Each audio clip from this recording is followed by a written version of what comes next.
friends, my name is Pawan Shihag and my qualification MSc B.Ed CDLU university Sirsa Haryana से पूरी की है।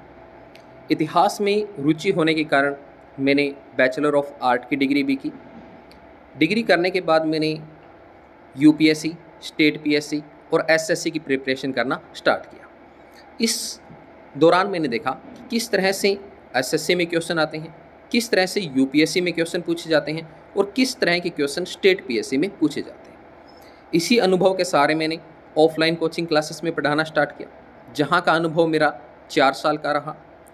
इसी दौरान मैंने एक YouTube channel GS by Pawan Sihag start किया, जिसके ऊपर 2K+ सब्सक्राइबर है। तो साथियों, हम स्टार्ट करने जा रहे हैं इतिहास की सीरीज। देखिए, किसी भी एग्ज़ाम के पॉइंट ऑफ व्यू से देखें तो इतिहास काफ़ी महत्वपूर्ण विषय है। अगर बात यूपीएससी की चल रही हो, स्टेट पीएससी की चल रही हो या एसएससी की चल रही हो, तो काफ़ी ज़्यादा क्वेश्चन या काफ़ी ज़्यादा वेटेज इतिहास का रहता है। तो हम आज देखेंगे कि हम इतिहास को कितने लेक्चर में पूरा करेंगे, कौन कौन से टॉपिक हमें मुख्य रूप से पढ़ने होंगे। यकीन मानिए साथियों, हमारी ये सीरीज आपके माँ बाप के सपने को साकार करने में एक अहम कड़ी के रूप में साबित होगी। तो चलिए देखते हैं एक नज़र में इतिहास को। देखिए, सबसे पहले इतिहास को 3 कालखंड में बांटा गया है: प्राचीन इतिहास, मध्यकालीन इतिहास और आधुनिक इतिहास। तो चलिए पहले बात प्रारंभ करते हैं प्राचीन इतिहास की। तो किसी भी इतिहास को जानने से पहले जानना जरूरी होता है उस इतिहास की हमें जानकारी कहाँ से मिल रही है। तो प्राचीन इतिहास के स्रोत को लगभग 2 लेक्चर के अंदर या 2 घंटे के अंदर हम पूरा करेंगे। इसके बाद हम सिंधु घाटी सभ्यता की तरफ चलेंगे, जिसका कि आज ज़्यादातर हिस्सा पाकिस्तान में है। तो सिंधु घाटी सभ्यता को हम 2 लेक्चर्स में पूरा करेंगे, जहाँ से काफ़ी क्वेश्चन पूछे जाते हैं। उसके बाद हम प्राग ऐतिहासिक काल में चलेंगे, जिसको कि हम 1 लेक्चर में पूरा कर रहे होंगे। इसके बाद हम वैदिक सभ्यता यानी कि 1500 ईसा पूर्व से लेकर 1000 ईसा पूर्व तक के समय को पढ़ेंगे, जहाँ हम ऋग्वेद के बारे में जानने का काम करेंगे। इसके बाद हम उत्तर वैदिक काल की तरफ चलेंगे। उत्तर वैदिक काल जो कि 1000 ईसा पूर्व से 600 ईसा पूर्व के बीच का है, जहाँ पे हम सामवेद, अथर्ववेद, यजुर्वेद के बारे में पढ़ेंगे। इसके अलावा हम यहाँ की संस्कृति, अर्थव्यवस्था, इनके बारे में भी पढ़ने का काम करें। इसके बाद हम 1 लेक्चर के अंदर हम महाजनपद काल को देखेंगे। हम देखेंगे कि कौन कौन से 16 महाजनपद काल थे और मानचित्र में समझने की कोशिश करेंगे आज के समय इनकी स्थिति कहाँ है। इसके बाद हम नए धर्मों के उदय के बारे में जिक्र करेंगे, जहाँ हम मुख्य रूप से बौद्ध धर्म, जैन धर्म, शैव धर्म, वैष्णव धर्म, इनके बारे में जान रहे होंगे। तो इसको लगभग हम 3 लेक्चर के अंदर पूरा करेंगे। उसके बाद हम मौर्य साम्राज्य को पढ़ेंगे। अपने आप में काफ़ी विस्तृत साम्राज्य रहा है, जिसके अंदर हम चंद्रगुप्त मौर्य को पढ़ेंगे, बिंदुसार के बारे में पढ़ेंगे और सबसे ज़्यादा अशोक के बारे में पढ़ेंगे, क्योंकि अशोक से काफ़ी ज़्यादा क्वेश्चन पूछे जाते हैं। इसके बाद हम शुंग वंश या ब्राह्मण वंश के बारे में पढ़ेंगे, जिसको कि लगभग 1 लेक्चर के अंदर हम पूरा करने का काम करेंगे। इसके बाद हम भारत पे विदेशी आक्रमण को पढ़ेंगे। हम पढ़ेंगे ईरानी आक्रमण पढ़ेंगे। हम देखेंगे किस तरह से विदेशी आक्रांता भारत में आए, भारतीय राजनीति, भारतीय समाज के ऊपर उनका क्या प्रभाव पड़ा, क्योंकि संस्कृति से स्टेट पीएससी, यूपीएससी में काफ़ी क्वेश्चन पूछे जाते हैं। इसके बाद हम शुंग वंश को पढ़ेंगे, जिसको कि 1 लेक्चर में पूरा कर रहे होंगे। उसके बाद हम गुप्त या गुप्ता डायनेस्टी के बारे में पढ़ेंगे, जिसको कि लगभग 1 लेक्चर के अंदर समाप्त करने का काम करेंगे। इसके बाद वाकाटक वंश के बारे में पढ़ेंगे, जिसको कि 1 घंटे में समाप्त करने की कोशिश करेंगे। इसके बाद पुष्यभूति वंश, जो कि काफ़ी महत्वपूर्ण है, यहाँ भी 1 लेक्चर के अंदर हमारा काम चल जाएगा। इसके बाद दक्षिण राजवंशों की बात करें, क्योंकि पिछले काफ़ी समय से, चाहे आप एसएससी के पेपर को देखो या स्टेट पीएससी को देखो, दक्षिण भारत के राजवंशों से काफ़ी ज़्यादा प्रश्न पूछे जा रहे हैं। तो लगभग 3 लेक्चर हम दक्षिण भारत के राजवंशों पे लगाएंगे। इसके बाद हम सीमावर्ती राजवंशों के बारे में जिक्र करेंगे। हम देखेंगे कि हमारे पड़ोस में, पड़ोसी राज्यों या पड़ोस देशों में किस तरह के राजवंश थे, उनका हमारे ऊपर क्या प्रभाव पड़ा, किस तरह के हमारे व्यापारिक सांस्कृतिक संबंध उनके साथ रहे। उसके बाद राजपूताना राजवंश के बारे में पढ़ेंगे, क्योंकि इतिहास में काफ़ी एक गौरवमय इतिहास रहा है राजपूतों का। तो 2 लेक्चर के अंदर हम इसको पूरा करने का काम करेंगे। और अंत में हम पूरे प्राचीन इतिहास को एक मानचित्र से समझने की कोशिश करेंगे, और एक माइंड मैप बनाएंगे कि कौन सी घटना किस तरह से घट रही है, कौन सी चीज़ कहाँ पे है, तो एक मानचित्र को भी समझने का काम करेंगे। तो इस तरह से हम प्राचीन इतिहास को पढ़ रहे होंगे। इसके बाद हम मध्यकालीन इतिहास की तरफ चलेंगे। तो सेम वही, सबसे पहले हमें ये देखना होगा कि हमें मध्यकाल इतिहास की जानकारी कहाँ से मिलती है, क्योंकि इस समय में लिखित पुस्तकें आ गई और उनको हम समझ भी पाते हैं। तो अनेक इतिहासकार हमें यहाँ पे देखने को मिलेंगे। अल ब्रूनी जैसे इतिहासकार हम पढ़ेंगे। तो लगभग एक लेक्चर के अंदर हम मध्यकालीन इतिहास को पढ़ रहे होंगे। उसके बाद मध्यकाल की संस्कृति, क्योंकि संस्कृति से बहुत प्रश्न आते हैं, तो संस्कृति को हम लगभग 2 लेक्चर के अंदर पूरा करने का काम करेंगे। उसके बाद भारत के ऊपर पहला सफल मुस्लिम आक्रमण मोहम्मद बिन कासिम के समय को देखेंगे। उसके बाद मोहम्मद गोरी को देखेंगे, मोहम्मद गजनवी को देखेंगे, जिनको कि एक लेक्चर में हम पूरा कर रहे होंगे। उसके बाद मोहम्मद गोरी का समय आएगा, जिनको कि एक लेक्चर में करने का काम करेंगे। यहाँ हम तराइन के 2 युद्ध देखेंगे मुख्य रूप से। और उसके बाद भारत में हम सल्तनत काल को पढ़ने का काम करेंगे, जिसके अंदर सबसे पहले गुलाम वंश आएगा, जिसको कि लगभग 2 लेक्चर में पढ़ने का काम करेंगे, जहाँ से हम खास करके बलबन और रजिया सुल्तान, यहाँ से काफ़ी प्रश्न पूछे जाते हैं, तो इनको गहराई से पढ़ने का काम करेंगे। इसके बाद हम खिलजी डायनेस्टी की तरफ चलेंगे, खिलजी वंश की तरफ चलेंगे, जहाँ पे अलाउद्दीन खिलजी से काफ़ी ज़्यादा प्रश्न पूछे जाते हैं। तो खिलजी वंश को भी लगभग 2 लेक्चर में हम कर रहे होंगे। उसके बाद तुगलक वंश के बारे में आएंगे, जहाँ हम फिरोज शाह तुगलक के बारे में या गयासुद्दीन तुगलक हो, तो लगभग 2 लेक्चर के अंदर हम इनको पूरा कर रहे होंगे। उसके बाद हम सेंध वंश को पढ़ेंगे। अपने आप छोटा इतिहास रहा है, तो लगभग 1 लेक्चर के अंदर हम सेंध वंश को पढ़ने का काम करेंगे। और अंत में हम सल्तनत काल के अंतिम सुल्तान लोदी वंश के बारे में पढ़ेंगे, और यहीं पे हम इब्राहिम लोदी के बारे में पढ़ रहे होंगे। और अंत में हम पानीपत का प्रथम युद्ध पढ़ रहे होंगे।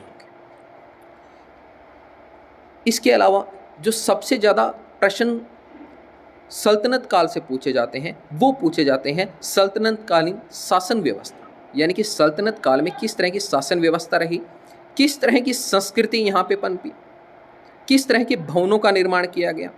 कुतुब मीनार को देखेंगे हम, दूसरे जो बिल्डिंग्स बनाई गई उनको भी देखेंगे। और फिर हम दक्षिण की राजवंशों को देखेंगे, जिसके अंदर विजयनगर साम्राज्य, बहमनी साम्राज्य, तो इनको लगभग 3 लेक्चर में हम करने का काम करेंगे। इसके अलावा स्वतंत्र प्रांतीय राज्यों को देखेंगे, जिनको कि लगभग 2 लेक्चर में हम करने का काम करेंगे। उसके बाद सूफी आंदोलन, देखिए सूफी आंदोलन हो गया, भक्ति आंदोलन हो गया, यहाँ से एसएससी काफ़ी प्रश्न पूछती है। तो सूफी आंदोलन, भक्ति आंदोलन, इन दोनों को लगभग 1-1 लेक्चर के अंदर हम पूरा करने का काम करें। उसके बाद मध्यकालीन इतिहास का सबसे बड़ा वंश मुगल वंश आएगा, जिसके अंदर हम बाबर को देखेंगे, हुमायूं को देखेंगे, अकबर को देखने का काम करेंगे, शाहजहां को देखेंगे, अंत में औरंगजेब और बहादुर शाह जफर द्वितीय तक देखने का काम करेंगे। तो काफ़ी लंबा इतिहास रहेगा इनका, तो लगभग 4 लेक्चर चाहिए होंगे हमें, जहां हम मुगल वंश के बारे में पढ़ रहे होंगे। और अंत में हम मुगल शासन व्यवस्था के बारे में पढ़ेंगे कि मुगल समय में किस तरह की प्रशासनिक व्यवस्था थी, कर वसूली कैसे की जाती थी, संस्कृति का विकास कैसे हुआ, किस तरह के कर वहाँ पे लगाए गए। तो इन शासन व्यवस्था को लगभग 2 लेक्चर में हम समाप्त करने का काम करेंगे। इसके अलावा मराठा साम्राज्य को देखेंगे। मराठा साम्राज्य अपने आप में काफ़ी विस्तृत साम्राज्य रहा है, तो मराठा साम्राज्य को लगभग 2 लेक्चर के अंदर हम करने का काम करेंगे। और अंत में फिर हम मानचित्र देखेंगे कि आज के समय इनकी स्थिति कहाँ पे है, और एक माइंड मैप बनाने की कोशिश करेंगे कि किस तरह से इसको और ज़्यादा आसानी से याद रखा जा सके, क्योंकि इतिहास अपने आप में काफ़ी बड़ा है। तो कुछ इस दौरान हम ट्रिक्स का भी प्रयोग करेंगे कि कैसे इनको और आसानी से याद रखा जा सके। तो आगे हम चलते हैं आधुनिक इतिहास। तो देखिए साथियों, जब बात आती है स्टेट पीएससी, यूपीएससी की खास करके, तो आधुनिक इतिहास का वेटेज सबसे ज़्यादा रहता है, सबसे ज़्यादा प्रश्न आधुनिक इतिहास से पूछता है। तो चलिए नज़र डालते हैं आधुनिक इतिहास के अंदर हमें क्या क्या पढ़ना है, कौन कौन से टॉपिक रहने वाले हैं। तो सबसे पहले आधुनिक इतिहास के स्रोत, इसको लगभग हम 2 लेक्चर में समाप्त कर रहे होंगे। यहाँ अंग्रेजी दस्तावेजों का भी प्रयोग करेंगे, अनेक अखबारों को भी पढ़ने का काम करेंगे, क्योंकि उस समय जो न्यूज़पेपर छापे जा रहे थे, उनसे भी काफ़ी ज़्यादा इतिहास की जानकारी मिलती है। अनेक पुस्तकें इस समय इस दौरान लिखी गई, उन पुस्तकों के बारे में भी जिक्र करनी होंगी, क्योंकि एसएससी लगातार पुस्तकों से काफ़ी प्रश्न पूछता है। इसके बाद हम उत्तर मुगल काल को देखेंगे, जिसके अंदर हम कमज़ोर मुगल शासकों के बारे में पढ़ेंगे, जिसको कि लगभग एक लेक्चर के अंदर हम पूरा करने का काम करेंगे। उसके बाद भारत में यूरोपीय कंपनियों का आगमन जानेंगे, क्यों यूरोपीय लोग भारत में आए, कौन कौन सी कंपनियां भारत में आई, उनका क्रम क्या है, कौन कौन से उन्होंने भारत में फैक्ट्रीज बनाई, कहाँ कहाँ उन्होंने अपने क्षेत्रों को विस्तार किया। तो हम देखेंगे लगभग 3 लेक्चर के अंदर कि भारत में किस तरह से यूरोपीय कंपनियों का आगमन होता है। इसके बाद हम ब्रिटिश साम्राज्य के विस्तार को देखेंगे, हम बंगाल के अंदर विस्तार को देखेंगे, हम मैसूर में देखेंगे, हम मराठाओं में देखेंगे, हम पंजाब के अंदर देखेंगे किस तरह से अंग्रेजों ने अपनी साम्राज्यवादी नीति का परिचय दिया और किस तरह से भारतीय एक एक राज्य के ऊपर अपना अधिकार स्थापित करना जारी रखा। तो लगभग 4 लेक्चर इसके अंदर हमें लगाने पड़ेंगे, क्योंकि काफ़ी ज़्यादा यहाँ से डाटा है और काफ़ी ज़्यादा प्रश्न इस क्षेत्र से पूछे जाते हैं। उसके बाद हम ब्रिटिश शासन के विरुद्ध प्रारंभिक विद्रोह के बारे में पढ़ेंगे। तो इन विद्रोहों को लगभग हम 3 लेक्चर में पूरा कर रहे होंगे। और उसके बाद भारत का प्रथम स्वतंत्रता संग्राम या 1857 की क्रांति के बारे में पढ़ेंगे। मंगल पांडे का यहाँ पे अहम रोल हम पढ़ेंगे, देखेंगे किन मायनों में ये 1857 की क्रांति सफल रही और कौन से कारण थे जिनके कारण 1857 की क्रांति असफल भी हुई। उसके बाद हम भारत में धार्मिक और सामाजिक सुधार आंदोलनों की तरफ चलेंगे, जिनको कि लगभग 3 लेक्चर में हम पूरा कर रहे होंगे। उसके बाद अंग्रेज़ों की नीतियाँ देखेंगे, जिनको कि लगभग 2 लेक्चर के अंदर हम पूरा कर रहे होंगे। और उसके बाद हम कांग्रेस की स्थापना, कांग्रेस के अधिवेशन, क्योंकि देखिए कांग्रेस के अधिवेशन और स्थापना से एसएससी काफ़ी प्रश्न पूछती है, अधिवेशन को लेके अक्सर प्रश्न आ जाता है। तो लगभग 2 लेक्चर के अंदर हम इसको पढ़ने का काम करेंगे। उसके बाद भारत के अंदर राष्ट्रीय आंदोलन का चरण देखेंगे, जिनको कि हम 3 चरण में मुख्य रूप से बांट के पढ़ेंगे। प्रथम चरण हम 1905 से लेकर 1919 तक का देखेंगे, जिनको कि लगभग 5 लेक्चर का हमें समय लगेगा इसको पूरा करने में। इसी दौरान हम गांधी जी का भारत में आगमन देखेंगे,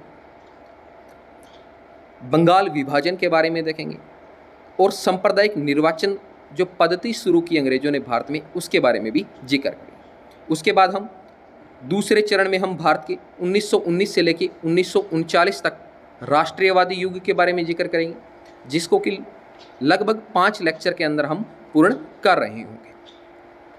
इसके बाद हम स्वतंत्रता और विभाजन की ओर चलेंगे, जो कि 1939 से लेकर 1947 तक का क्रम रहेगा। इसी को हम लगभग 5 लेक्चर का हमें समय देना पड़ेगा। देखिए राष्ट्रीय आंदोलन अपने आप में काफ़ी विस्तृत है।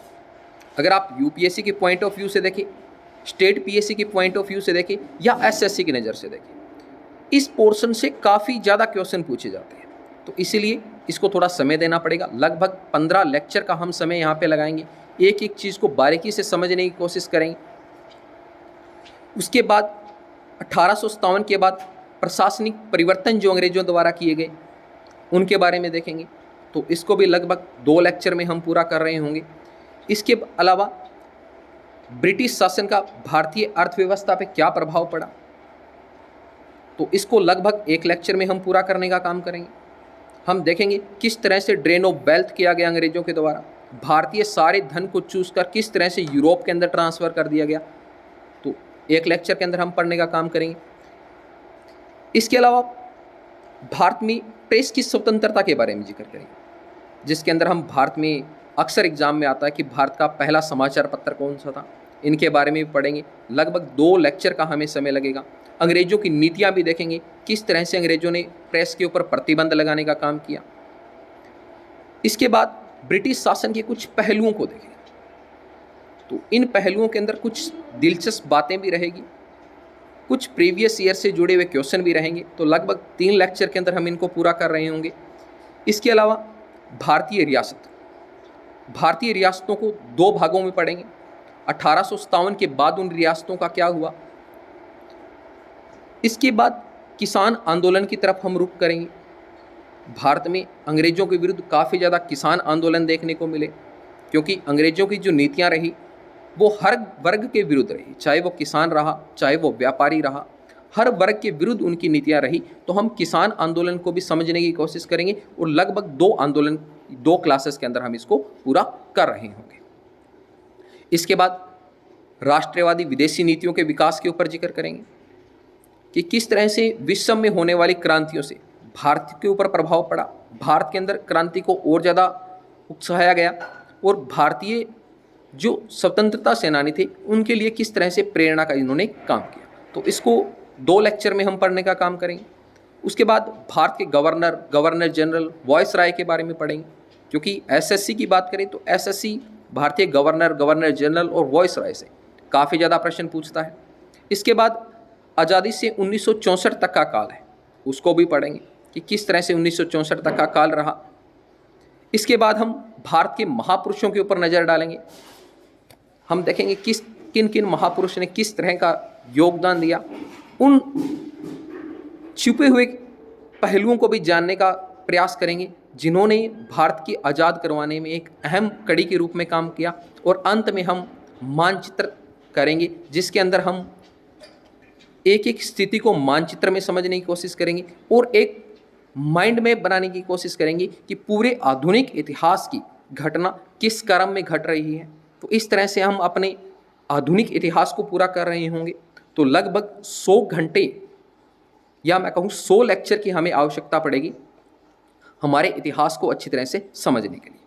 तो आई होप आपको सिलेबस के बारे में आइडिया लगा होगा, कौन कौन से टॉपिक को हम ऑन फ्यूचर करने वाले हैं।